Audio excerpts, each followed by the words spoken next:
Mari bersama-sama kita panjatkan kehadirat Allah Subhanahu wa Ta'ala, yang mana Allah masih memberikan nikmat iman, Islam, kesehatan, sehingga di pagi menjelang siang hari ini kita masih bisa hadir di rumah Allah Subhanahu wa Ta'ala dalam rangka melaksanakan sholat Idul Fitri besertaan dengan bertatap muka. Mudah-mudahan kita semua hari ini hadir di pelataran, di halaman daripada rumah Allah. Mungkin ini yang layak bagi kita yang penuh dengan dosa, ingin masuk ke dalam rumah Allah merasa tidak pantas. Seperti ini mudah-mudahan Allah menurunkan ampunan kepada kita semua. Amin ya rabbal alamin. Salawat dan salam tidak lupa kita haturkan ke pangkuan Nabi Agung Muhammad sallallahu alaihi wasallam. Mudah-mudahan dengan salawat salam kita diakui sebagai umat dan kelak mendapatkan syafaatnya di hari kiamat. Amin ya rabbal alamin. Hadratil ulama, masyayikhinal a'izza, para alim, para ulama, para tunggu guru yang kami hormati, kami ta'zimkan, kami muliakan. Wabil khusus Amarja Kampung Delung Tua, Amarja Kampung Delung Asli, beserta para tur kampungnya yang kami ta'zimkan, Tengku Imam dari dua kampung beserta para alim ulama yang kami hormati, petua tokoh masyarakat, dan yang teristimewa kepada seluruh hadirin kaum muslimin, kaum muslimat sidang salat Idul Fitri yang dirahmati Allah Subhanahu wa Ta'ala. Hari ini adalah hari Yaumus Surur, hari untuk berbahagia. Berbahagia karena kita telah mengalahkan musuh yang paling nyata, musuh yang sulit untuk dikalahkan. Tiada lain musuh kita adalah nafsu kita sendiri. Nafsu adalah a'da aduwika, nafsu kallati baina janbaika. Musuhmu yang paling nyata adalah nafsumu yang ada bersemayam di dalam tubuh kita. Maka dari itu hadirin rahmati oleh Allah, ketika kita bisa berkelahi melawan orang yang kuat, itu bukanlah kekuatan. Kalau kita mampu melawan 10 orang, itu juga belum kekuatan. Kekuatan yang sejati adalah di saat kita mampu untuk mengalahkan nafsu yang ada dalam diri kita, kita mampu untuk mengalahkan ego kita. Di saat itulah kita baru dianggap sebagai orang yang benar-benar kuat di sisi Allah Subhanahu wa Ta'ala. Terlebih hadirin rahmati oleh Allah, mengalahkan nafsu ini Allah tempa kita semua. Kemarin sebulan penuh, 30 hari tahun ini kita puasa, 30 hari kita tempa nafsu kita, untuk agar supaya 11 bulan ke depan kita sudah mampu untuk mengendalikan nafsu ini. Maka dari itu hadirin rahmati oleh Allah Subhanahu wa Ta'ala, termasuk daripada menahan nafsu, menahan ego adalah menahan suasana yang sangat panas menghadap ke matahari. Ini sangat istimewa. Tidak ada payung, tapi alhamdulillah kita semua masih diberikan kekuatan oleh Allah Subhanahu wa Ta'ala. Hadirin rahmat oleh Allah, sekilas kita kembali sejenak ke bulan Ramadan yang kemarin barusan saja kita tinggalkan, atau mungkin Ramadan yang meninggalkan kita. Sekilas kita kembali sedikit daripada sebulan kemarin, ketika Allah sebutkan dalam Al-Quran lafaz Ramadan. Ramadan ternyata di Al-Quran cuma satu kata dari sekian banyak ayat yang disepakati ulama, 6.666 ayat dari 114 surat dari 30 juz, cuman hanya satu kali Allah sebut lafaz Ramadan, yaitu di surat Al-Baqarah 185. Itu pun tidak berkaitan dengan puasa. Allah cuman berfirman, syahrul ramadan alladzi unzila fihil Quran hudal linnas wa bayyinatin minal huda wal furqan. Bulan Ramadan adalah bulan yang di dalamnya Allah turunkan Al-Quran. Tidak bahas puasa. Cuman satu di Al-Quran, kita cari dari Al-Fatihah sampai Anas, nggak ada lafaz Ramadan lagi kecuali hanya satu ini saja. Dan itu pun berkaitan dengan Al-Quran. Maka artinya hadirin, Ramadan sebenarnya adalah bulan Al-Quran. Apa kaitan dengan bulan Ramadan?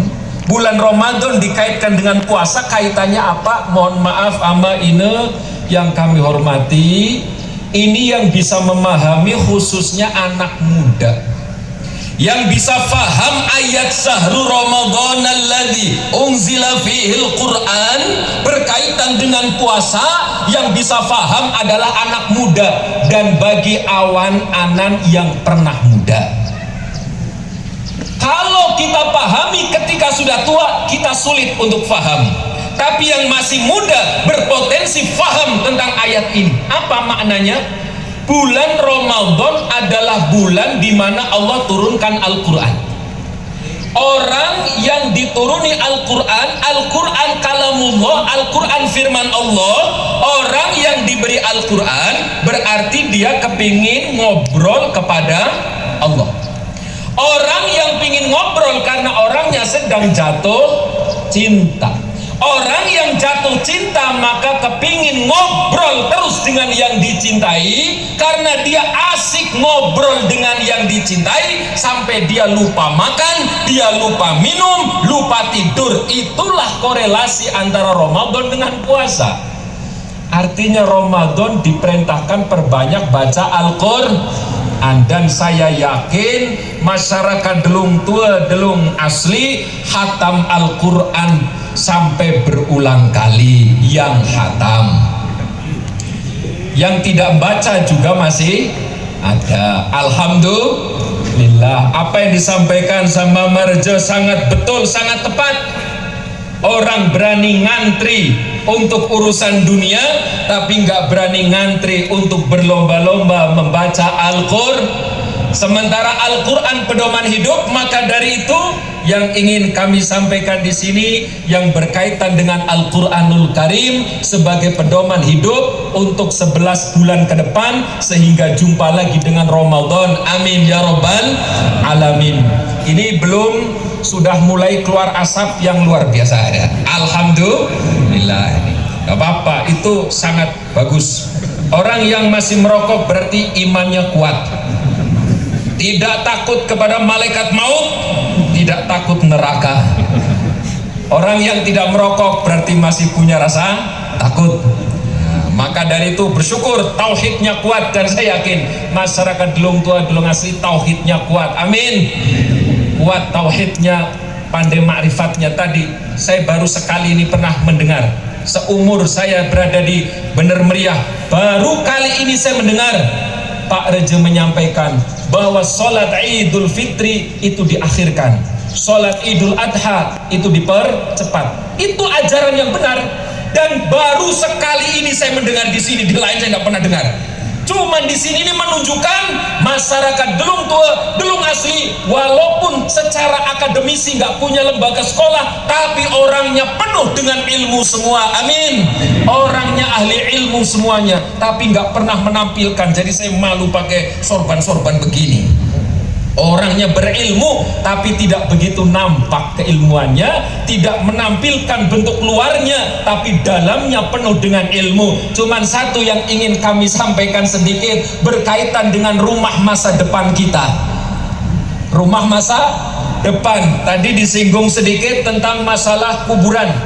Kuburan silahkan dibersihkan, tapi disebutkan dalam dua kitab yang saya baca, satu Daqaiqul Akhbar, dua kitab namanya Durratun Nasihin, bahwa rumput yang ada di kuburan itu jangan sampai dicabut, karena rumput akan selalu bertasbih kepada Allah Subhanahu wa Ta'ala. Sementara keluarga mendoakan almarhum kalau ingat, kalau sudah tidur dia lupa mendoakan orang yang sudah meninggal. Sementara namanya rumput yusabbihu lahu ma fis samawati wa ma fil ard, yang namanya tanaman akan selalu bertasbih kepada Allah Subhanahu wa taala. Maka silahkan dirapikan yang berada di area di pemakamannya yang di tengah, jangan pernah dicabut, rapikan, digunting, dipotong yang rapi, silahkan, jangan sampai mati, apalagi dirondap, jangan sampai. Karena tanaman itu selalu mendoakan almarhum dan almarhumah, sementara anaknya mendoakan kalau ingat itu. Tapi untuk samping-sampingnya, jalan-jalannya silahkan dibabat, tidak masalah. Tapi yang tepat di kuburannya, di tengah daripada kuburan, rapikan saja, jangan sampai dicabut, karena itu mendoakan kepada Allah Subhanahu wa ta'ala.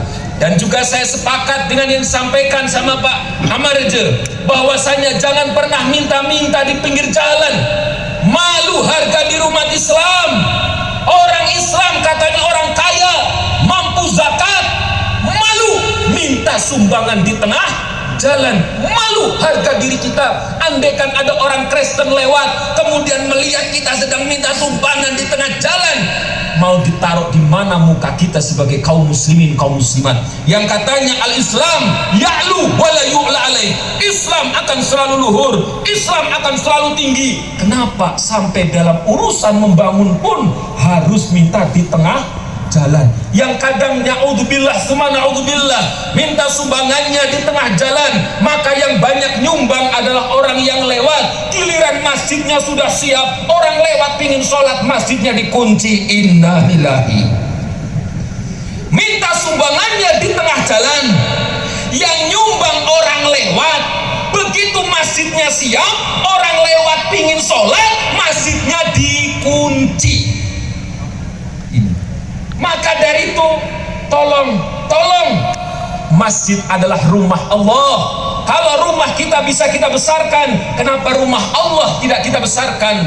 Puncak kemenangan umat Islam adalah di mana masjid mulai didengungkan, masjid mulai diramaikan, walaupun nanti sebentar lagi masjid mulai ditinggalkan dan mulai sepi. Mudah-mudahan di delung tua delung asli masjidnya selalu ramai. Amin ya rabbal alamin. Kemudian hadirin rahmatullah Allah Subhanahu wa taala, yang berkaitan daripada Idul Fitri dan yang berkaitan dengan tradisi yang kita laksanakan setiap pelaksanaan Idul Fitri. Yang pertama, qad aflaha man tazakka, sungguh amat beruntung.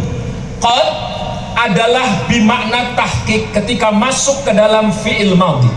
Aflah adalah bentuk af'alu tafdil superlatif daripada lafaz falah. Falah artinya sukses yang disertai bahagia. Bahagia saja, tidak sukses, bahasa Arabnya fauz. Fauzi berarti kesuksesanku.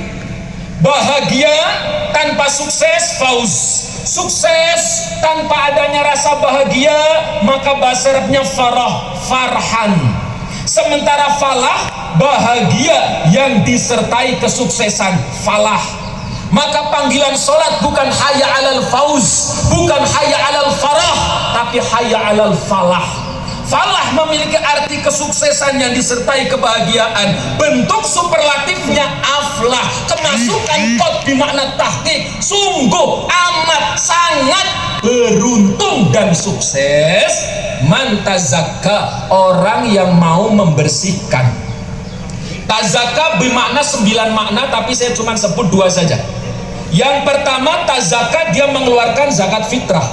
Tazakka yang kedua artinya membersihkan jiwa. 2 makna tazakka ada 9, yang saya sebut 2. Man tazakka wa dzakarasma rabbih, menyebut nama Tuhannya, takbiran, dan juga melaksanakan fasalla, laksanakan sholat. Dari 3 ini semua hukumnya sunnah, yang wajib cuman 1. Yang pertama, qad aflaha man tazakka. Tazakka bimakna adalah orang yang menunaikan zakat, yang pertama. Yang kedua, orang yang membersihkan jiwa. Yang pertama, orang yang menunaikan zakat. Zakat fitrah adalah zakatul abadan, untuk membersihkan jiwa. Mohon maaf hadirin rahmat oleh Allah, zakat fitrah tidak sama dengan zakatul amwal. Zakat fitrah berbeda dengan zakatul amwal. Zakat fitrah di sini adalah untuk membersihkan jiwa kita. Jiwa ini, mohon maaf sedikit saya menceritakan di daerah yang saya tempati. Di sana masih ada kejadian orang tua menzakati anak laki-lakinya yang sudah balik, padahal anak yang balik sudah dianjurkan untuk melaksanakan zakatnya sendiri. Berbeda dengan anak perempuan. Anak perempuan akan tetap menjadi tanggungan orang tuanya sampai dia menikah. Sementara anak laki-laki ketika sudah balik umur 15 tahun, seharusnya dia sendiri yang harus mengantarkan zakat fitrahnya ke masjid, ke menasah. Bukan orang tuanya lagi yang niat. Tapi masih ada beberapa daerah yang mana orang tuanya membawa, padahal lafadznya mohon maaf, ketika lafaz zakat, nawaitu an ukhrija zakatal fitri an nafsi wa amman talzamuni nafaqatuhum. Aku keluarkan zakat fitrah untuk diriku dan untuk orang yang wajib aku nafkahi. Siapa orang yang wajib dinafkahi? Istri yang wajib dinafkahi. Anak yang belum balik, anak perempuan walaupun balik tapi belum menikah. Sementara anak laki-laki kalau sudah balik maka dia sudah mendapatkan mukallaf, taklif untuk melaksanakan zakat fitrah itu sendiri. Tapi masih ada yang diwakilkan kepada orang tuanya. Akibatnya hadirin, sudah tua kelak dia tidak hafal untuk sehat daripada zakat. Oh, sudah punya cucu, untuk niat zakat saja masih belum bisa. Kenapa? Semenjak muda tidak pernah diajarin dan tidak pernah dilatih. Mudah-mudahan di kampung Delung Tua Delung Asli ini tidak terjadi yang sedemikian.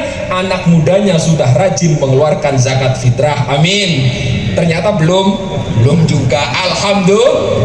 Maka kawan-kawan yang masih muda, perhatikan, jika umur kalian sudah 15 tahun atau belum 15 tapi kalian sudah balik, maka tahun depan kalian sendiri yang mengantarkan zakat itu kepada di masjid atau ke Pak Imam atau di menasah. Antarkan sendiri sambil melatih bagaimana pengucapan daripada niat zakat fitrah. Jangan sampai nanti sudah menikah niat zakat pun masih belum bisa, harus dituntun terus. Maka itu tidak pantas sekali dan kurang bagus bagi umat Islam. Mudah-mudahan anak muda ke depan semakin semangat mengeluarkan zakat fitrahnya. Yang kedua, man tazakka adalah orang yang membersihkan jiwa, khususnya mohon maaf yang jiwanya perlu dibersihkan semuanya, tapi yang teramat sangat harus dibersihkan mohon maaf adalah kaum Hawa yang ada di belakang.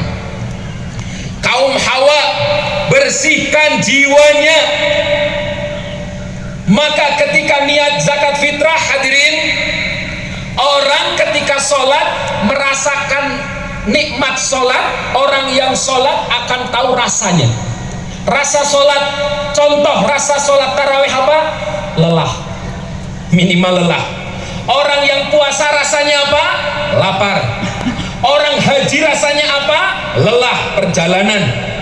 Semua ibadah ada rasanya, berarti zakat juga harus ada rasa. Yang menjadi problem adalah ketika seorang ibu begitu suami mengeluarkan zakat, ibunya nggak tahu kalau sudah dizakati, tidak terasa kalau dia sudah dizakati. Sementara semua ibadah ada rasanya, sholat ada rasanya capek, puasa ada rasanya lapar, haji ada rasanya, zakat seharusnya ada rasa. Bapak sudah ada rasa, membawa beras ke masjid ada rasanya, berat. Sementara ibu di rumah, suami di masjid mengeluarkan lafaz nawaitu an ukhrija zakatal fitri an nafsi wa an ahli. Saya niat ngeluarin zakat fitrah untuk diriku, untuk istriku, untuk anak-anak yang wajib aku nafkahi. Suaminya mengucapkan, sementara istrinya di rumah tidak sadar kalau sedang dizakati. Apa dampaknya, Ibu? Dampaknya adalah tiap tahun disakati, seharusnya bisa merubah diri, tapi tiap tahun perilakunya tetap Disney. Padahal tujuan zakat fitrah adalah supaya berubah, karena diawali dari puasa. Puasa ada dua, puasa hayat, puasa adud, puasa ular, puasa ular. Ular ketika makan dia puasa, kemudian setelah dia puasa dia ganti kulit, sifatnya sama, perilakunya sama, kerjaannya sama, itu ular. Sementara ulat begitu dia makan daun, kemudian puasa 40 hari, dia menjadi kepompong. Setelah jadi kepompong, dia terbang menjadi kupu-kupu. Itulah puasa ular. Dan ini yang diharapkan adalah la'allakum tattaqun. Orang yang puasa harus seperti ular. Dulu sifatnya buruk, setelah Ramadan menjadi tattaqun.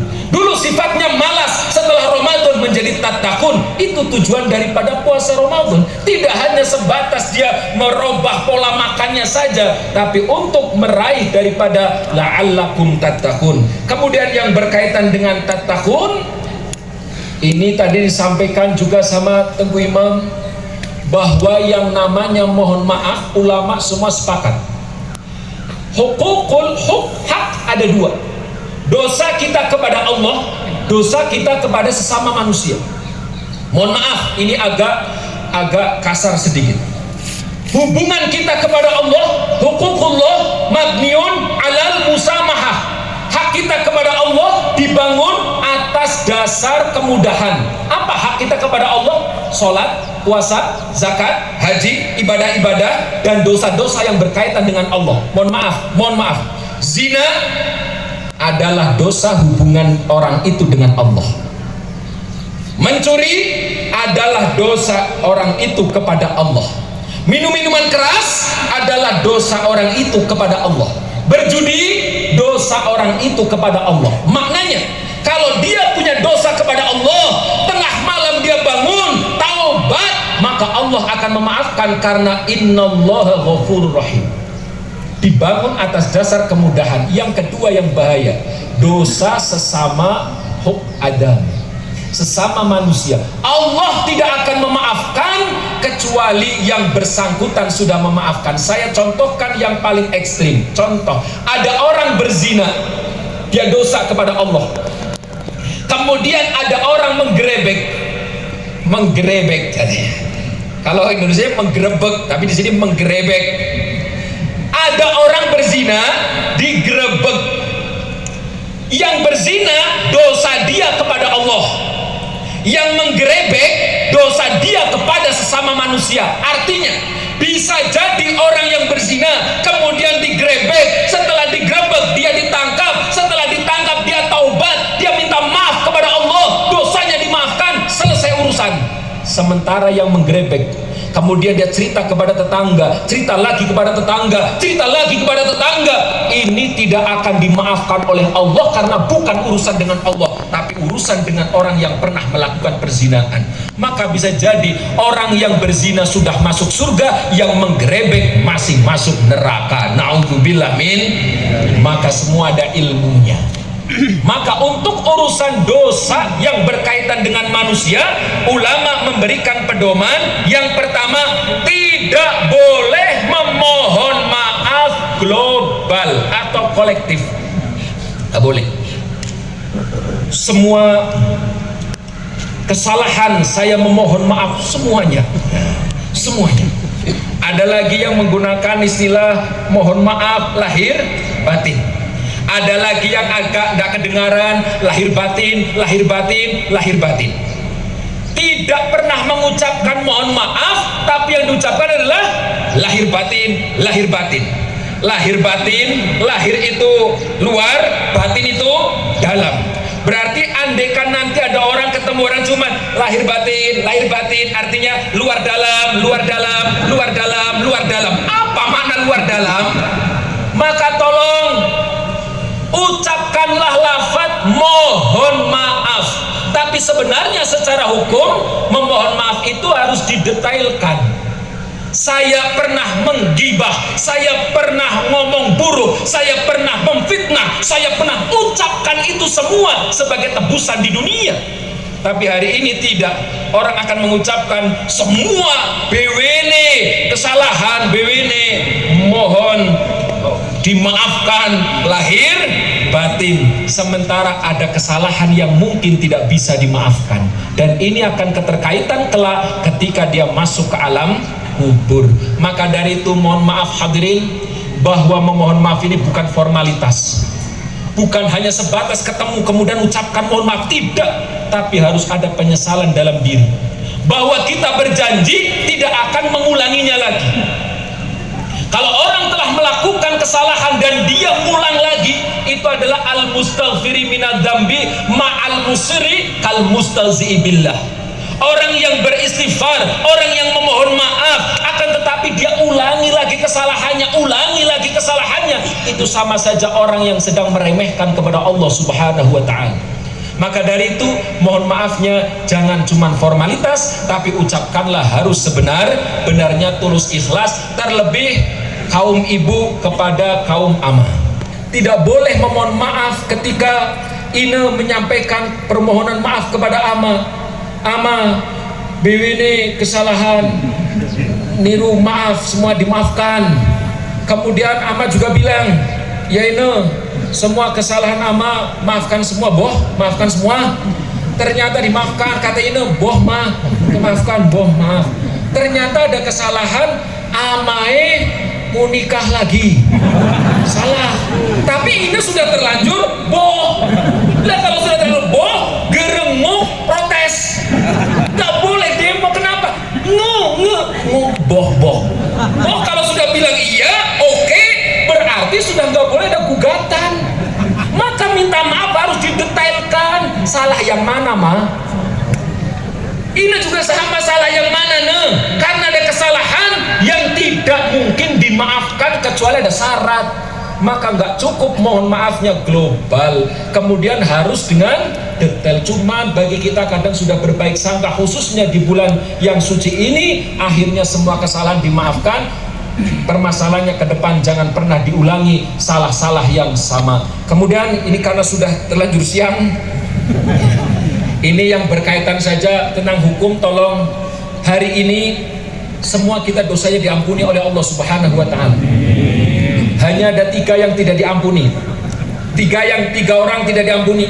1, anak yang berani kepada orang tua. Anak yang durhaka kepada orang tua hari ini tidak akan diampuni oleh Allah dan dia akan dimasukkan ke dalam neraka, naudzubillah. Maka tolong yang masih punya orang tua hadir sebelum datang kemana-mana. Orang tua datangi duluan, minta maaf tulus. Dan tolong bagi orang tua bahwa hari ini adalah hari yang doa dikabulkan. Tidak hanya sebatas ya Win, semua kesalahanmu sudah saya maafkan Win. Tidak hanya itu, tapi doakanlah Win, mudah-mudahan imanmu kuat, takwamu meningkat, mudah-mudahan rezekimu lancar, mudah-mudahan urusan. Doakan, karena hari ini doa sedang dikabulkan. Tidak hanya cukup mohon maaf, tapi doa hari ini dikabulkan. Orang tua mendoakan anak itu sangat dikabulkan oleh Allah, agar anak kita akhlaknya baik, anak kita memiliki ilmu, akhlak kita menjadi orang-orang yang terpandang. Maka doakan anak kita. Itu yang pertama. Anak yang berani ke orang tua tidak akan diampuni oleh Allah. Yang kedua, istri yang berani kepada suami. Ketika seorang istri berani kepada suami, tidak akan dimaafkan oleh Allah Subhanahu wa taala di hari ini. Maka tolong minta maaf kepada amah dengan tulus. Jangan cuma main-main, gayanya nangis, baru setengah jam sudah marah lagi. Itu salah. Barusan dia niru maaf, ama maaf semua kesalahan ini tolong dimaafin. Kata ama, ya sudah saya maafkan semua kesalahannya. Barusan minta maaf 5 menit kemudian, ayo mah ke rumah nenek, ke rumah anan. Kata ama, kejap sebentar dulu. Gara-gara sebentar dulu sudah ngamuk lagi, sudah marah lagi. Barusan 5 menit dimaafkan, sudah melakukan dosa lagi. Itu salah. Tolong jaga kemurnian di Idul Fitri ini. Kemudian yang ketiga yang tidak akan dimaafkan oleh Allah Subhanahu wa taala, mudminul khamr, orang-orang yang langgeng meminum minuman keras. Maka dari itu hari ini setan sedang marah, semua akan diganggu. Maka Rasulullah memerintahkan perintahnya Rasulullah, karena setan hari ini marah. Hari ini saya yakin, kita harus yakin dosa kita semua sudah diampuni oleh Allah. Tapi setelah ini setan akan menggoda kita semua. Semua itu sudah ngantri itu di depan-depan itu sudah ngantri itu. Mau goda kita semua. Kita akan digoda agar kita kembali mendapat murka dari Allah. Yang pertama yang membuat murka, mohon maaf, kadang orang nggak sadar. Satu, innal mubadzirina kanu ikhwanus syayatin. Mubadir adalah perbuatan setan. Orang yang melakukan perbuatan mubazir itu dibenci oleh Allah, dicintai oleh setan. Maknanya, tolong, setelah ini pasti ada orang saling silaturahim. Kemudian di situ diberikan hidangan, dikasih minuman. Kemudian minumannya tidak dihabiskan. Mubazir itu teman daripada setan. Maka di saat itu turunlah rahmat, turunlah daripada laknat dari Allah Subhanahu wa taala. Maka tolong jangan pernah memubazirkan makanan-makanan di bulan yang mulia ini. Tolong, kita lihat tamunya. Kalau tamunya kira-kira buru-buru, kasihkan gelas yang kucak. Tapi kalau tamunya tamu yang kira-kira ngobrolnya lama, bisa dikasih aqua sama kopi bisa. Tapi tamu-tamu yang biasanya cuman ada tradisi silaturahim, minta maaf, terus biasanya langsung pamitan, maka buatkanlah yang kucak agar supaya tidak terjadi mubadir. Karena mubadir dibenci oleh Allah dan itu menjadi turunnya murka dari Allah Subhanahu wa taala. Yang kedua, mohon maaf, ini berkaitan dengan hukum. Bahwa apa yang diperintahkan Rasulullah untuk agar kita tidak digoda setan, perintah Rasulullah, satu, aksiru minas sholah, perbanyak sholat. Maka tolong, setelah nanti pulang dari sini, kemudian mungkin minta maaf sesama keluarga, tolong minimal sholat duha 2 rakaat agar kita terselamatkan. Karena setan sedang mabok, setan sedang marah, dan itu bisa kejadian bermacam-macam. Kita tidak tahu. Kalau cuman hanya yang diambil apa, takutnya diambil adalah keimanan kita. Maka tolong sholat duha 2 rakaat. Kalau mau bepergian, sholat duha 2 rakaat. Kemudian yang kedua, iksaru minas sodakoh, perbanyak sedekah. Maka sudah ada barang tentu di rumah-rumah, sudah banyak makanan-makanan, itu adalah sedekah dari tuan rumah agar supaya terhindar dari godaan setan. Maka tolong, siapapun yang bersilaturahim, tolong nikmatilah makanan itu walaupun sedikit, karena itu sedekah dari tuan rumah agar tuan rumah dilindungi oleh Allah dari godaan setan. Maka tolong ambil sedikit, tapi jangan sama toplesnya. Ambil sedikit makanan itu agar keluarganya dijaga oleh Allah Subhanahu wa taala. Jangan pernah mengatakan saya sudah kenyang. Kenapa? Inilah hari untuk makan-makan. Kemarin adalah hari kita untuk puasa. Hari ini hari untuk makan, walaupun sedikit ambillah dalam rangka menyelamatkan tuan rumah. Dan apa yang dihidangkan itu namanya haqqud diyafah, hak perjamuan, maka tidak boleh nemah ulak. Gak boleh ngantongin permen, bonbon apa dikantongin, gerengok kalau tidak ada izin daripada tuan rumah, walaupun untuk anak, karena itu bukan milik kita, itu milik tuan rumah. Ini jangan membiasakan hal yang sepele, karena itu sama mengambil harta orang. Maka kalau mau ngambil harus minta izin kepada tuan rumah. Kalau memang dari tuan rumah dibawain, maka itu baru boleh nemah. Tapi kalau tidak, maka tidak boleh. Jangan biasakan nemah ulah, jangan. Karena itu adalah larangan. Haknya cuman hakud diafah. Kemudian ngah, cukil, lagi pun, dan seterusnya, itu namanya silaturahmi. Silaturahmi berkunjung kepada yang punya ikatan darah. Silaturahim berkunjung kepada seluruh kaum muslimin, baik ada ikatan darah ataupun tidak. Itu perbedaan silaturahmi dan silaturahim. Kalau ke tempat awan silaturahmi, ke tempat pun silaturahmi, ke tempat datu silaturahmi, kalau ke tempat tetangga kepada sama muslim silaturahim. perintah Rasulullah bahwa silaturahim memperluas rizki dan bisa memanjangkan umur. Maksudnya dengan silaturahim umur kita diberkahi oleh Allah dan juga rezekinya dilancarkan. Maka kalau kepengen rezekinya lancar, rajin-rajinlah silaturahim, gak usah kerja, tiap hari silaturahim, insya Allah rezekinya diberikan lancar oleh Allah Subhanahu wa ta'ala. Tapi itu juga perbuatan konyol, terlalu silaturahim, tidak mau kerja. Dan ini yang terakhir saya pesan daripada yang dipesankan Rasulullah SAW di hari Idul Fitri seperti ini. Satu, sebutlah nama Rasulullah dimanapun kita berada, di situ akan mendatangkan rezeki kepada kita. Rezeki tidak hanya uang, keselamatan, supaya perjalanan kita nanti dilancarkan oleh Allah, tidak ada ban yang pecah, tidak ada keserempet, tidak ada kecelakaan, dilancarkan oleh Allah. Sholawat.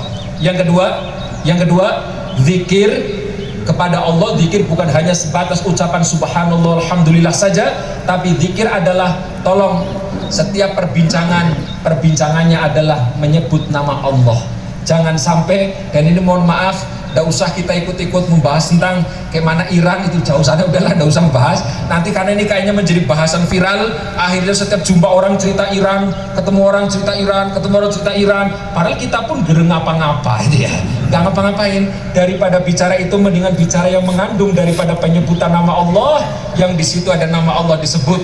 Dan mudah-mudahan negara kita diselamatkan oleh Allah Subhanahu wa ta'ala. Dan yang ketiga, tolong berikanlah sesuatu sesuai dengan kebutuhannya. Itu disebut dengan adil.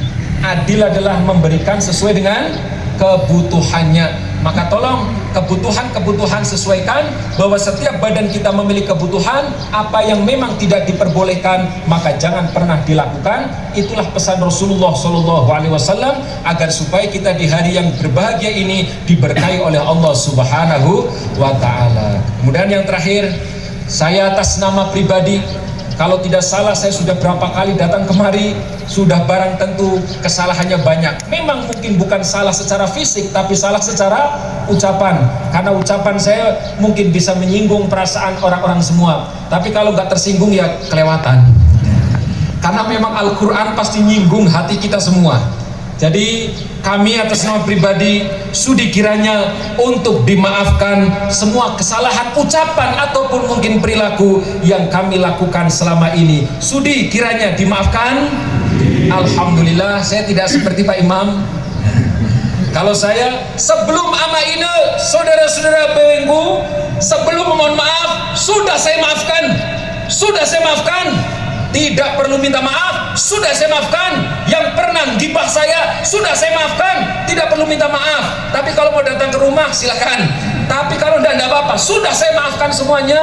Kenapa? Karena semua kita adalah umat Islam. Saya tidak pingin saya ataupun kita semua meninggal dalam keadaan memiliki tanggungan-tanggungan. Maka siapapun, walaupun perbuatannya sangat menyakitkan, umpama, sebelum minta maaf, sudah saya maafkan semuanya, agar supaya kita semua bisa berkumpul di hadapan Rasulullah SAW dalam keadaan bahagia. Hadirin rahmati oleh Allah Subhanahu wa ta'ala, mudah-mudahan kita semua benar-benar menjadi minal a'idinal faizin. Kita semua menjadi orang-orang yang kembali fitrah, kembali suci, dan juga menjadi orang-orang yang beruntung, sehingga kelak andaikan ada yang dipanggil oleh Allah, mudah-mudahan menetapi keimanan, ketakwaan kepada Allah Subhanahu wa ta'ala.